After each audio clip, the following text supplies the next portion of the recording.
ஷாப்பிங்க்காக போரூர் சரவணா ஸ்டோர்ஸ்க்கு போயிருந்தோன்னு சொன்னேன் இல்லையா, அங்கே வந்து நல்ல இயரிங் கலெக்ஷன்ஸ் வச்சுருந்தாங்க.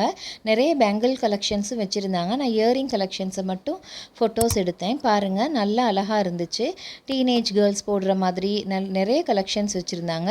350 ருபீஸ், அதாவது 100 கிட்டத்தட்ட 75 ருபீஸ்லேருந்து 350 வரைக்குமே இருந்துச்சு. நல்ல செலெக்ஷன்ஸ் இருந்துச்சு. நான் 100 ருபீஸ்க்குள்ளே பார்த்தேன். இது 54 ருபீஸ் தான். என்னாலே நம்ப முடியலை. அந்த ஒரு பேர் மட்டும்தான் 54 ருபீஸ்க்கு இருந்துச்சு. மற்றதெல்லாம் 70 ருபீஸ், 75 ருபீஸ் அந்த ரேஞ்சிலேருந்து 350 வரைக்கும் இருந்துச்சு. நல்ல செலெக்ஷன்ஸ் இருந்துச்சு. எனக்கு 2 மட்டும் நான் எடுத்தேன் சாரீஸ்க்கு போடுறதுக்காக. அதனால் நிறைய தேவையில்லை அப்படின்னு சொல்லிட்டு 2 பேர் மட்டும் நான் எனக்கு எடுத்துகிட்டு வந்தேன். பாருங்கள், நீங்களும் உங்களுக்கு தேவைன்னா போரூர் சரவணா ஸ்டோர்ஸில் போய் பாருங்கள். நல்ல செலெக்ஷன்ஸ் வச்சுருக்காங்க. ரொம்பவே அழகாக இருந்துச்சு. கோல்டு மாதிரியே இருந்துச்சு, சில்வர்லேயும் இருந்துச்சு, நல்ல டைமண்ட் மாதிரியும் இருந்துச்சு. நான் இந்த 2 மட்டும் வாங்கிட்டு வந்துட்டேன். Thank you friends.